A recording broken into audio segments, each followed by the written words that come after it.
On the morning of November 22, 1963, the city of Dallas, Texas woke up to bright sunshine and excitement. People lined the streets early, waving small American flags and hoping to catch a glimpse of the young and charismatic President of the United States, John F. Kennedy. Kennedy was not just any president. To many Americans, he represented hope, energy, and a new future. At only 46 years old, he was the youngest elected president in U.S. history. His speeches inspired people.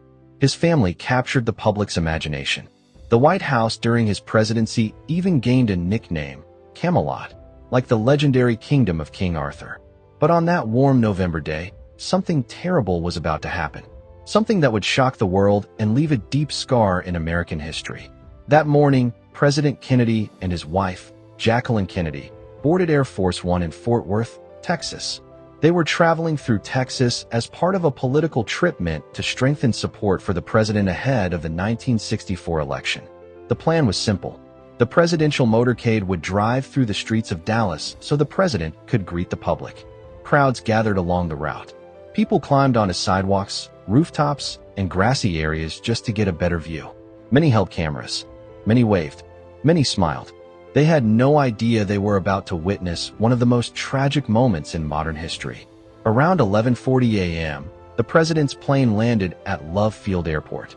The atmosphere was cheerful and relaxed. President Kennedy stepped out of the plane smiling, shaking hands with people in the crowd. Jacqueline Kennedy stood beside him wearing a bright pink suit that would later become one of the most remembered outfits in history. After greeting supporters, the President and First Lady climbed into an open-top presidential limousine. Riding with them were Texas Governor John Connally and his wife Nellie. The motorcade began its slow journey through the streets of Dallas. Thousands of people lined the roads. Children sat on their parents' shoulders. Workers leaned out of office windows. For many people there, this was the closest they would ever come to seeing the President of the United States. As the cars moved through downtown Dallas, everything seemed peaceful. People cheered. The president waved. Smiles filled the air. Then the motorcade turned onto a street called Elm Street, passing a large building known as the Texas School Book Depository. And in a matter of seconds, history changed forever. A sharp cracking sound suddenly echoed through the air. At first, many people thought it was a firecracker. But it wasn't. It was a gunshot. Then another. And another. Inside the limousine, chaos erupted. President Kennedy was struck by bullets. Governor Connally was also wounded.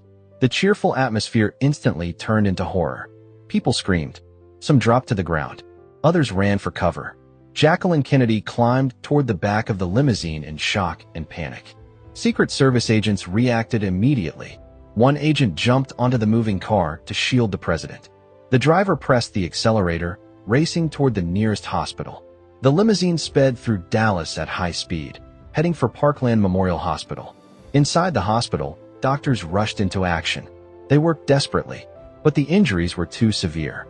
At 1 p.m., doctors officially pronounced President John F. Kennedy dead. He was just 46 years old. The news spread across the United States within minutes. Television stations interrupted their regular programming. Radio broadcasters spoke with shaking voices. Millions of Americans stopped whatever they were doing. Schools fell silent. Factories paused. People gathered around televisions in disbelief. For many Americans, it felt impossible. How could the president be killed in broad daylight? How could something like this happen? But the shock was only the beginning. Police immediately began searching for the gunman. Witnesses reported that the shots came from the Texas School Book Depository building. Officers rushed inside and began searching floor by floor. Within hours, suspicion fell on a man named Lee Harvey Oswald. Oswald was a 24-year-old former U.S. Marine who had recently started working at the building. Police soon discovered a rifle on the 6th floor. Not long after, Oswald was arrested in a movie theater. Authorities believed he had acted alone, but the story was about to take another shocking turn. 2 days later, on November 24th, Oswald was being transferred from the city jail. Television cameras were broadcasting the moment live. Suddenly, a man stepped forward from the crowd. He pulled out a gun and shot Oswald at close range. The man who fired the shot was Jack Ruby, a Dallas nightclub owner. Millions of people watching on television saw it happen in real time.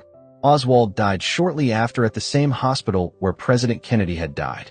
With the main suspect now dead, many questions remained unanswered.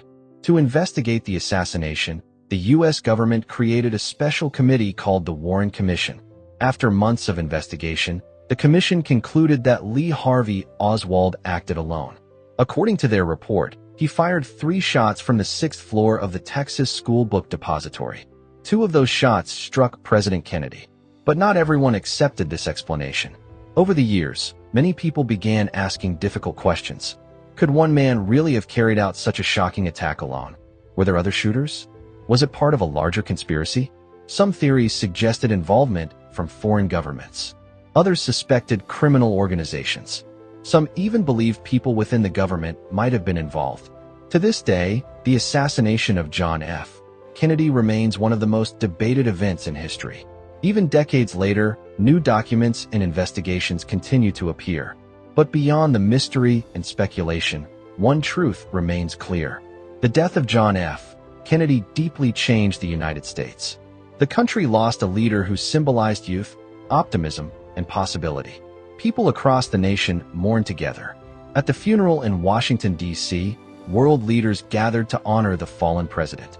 Millions watched on television as a riderless horse followed the funeral procession. A small boy stood beside the casket and gave a salute. That boy was Kennedy's son, John F. Kennedy Jr. It was a moment that broke hearts around the world. President Kennedy was laid to rest at Arlington National Cemetery. An eternal flame was lit at his grave. It still burns today, a symbol that his legacy has not been forgotten. Even though his presidency lasted less than 3 years, John F. Kennedy left a powerful mark on history. He challenged Americans to ask what they could do for their country. He pushed the nation towards civil rights progress. He inspired the goal of sending humans to the moon. His famous words still echo today. Ask not what your country can do for you. Ask what you can do for your country.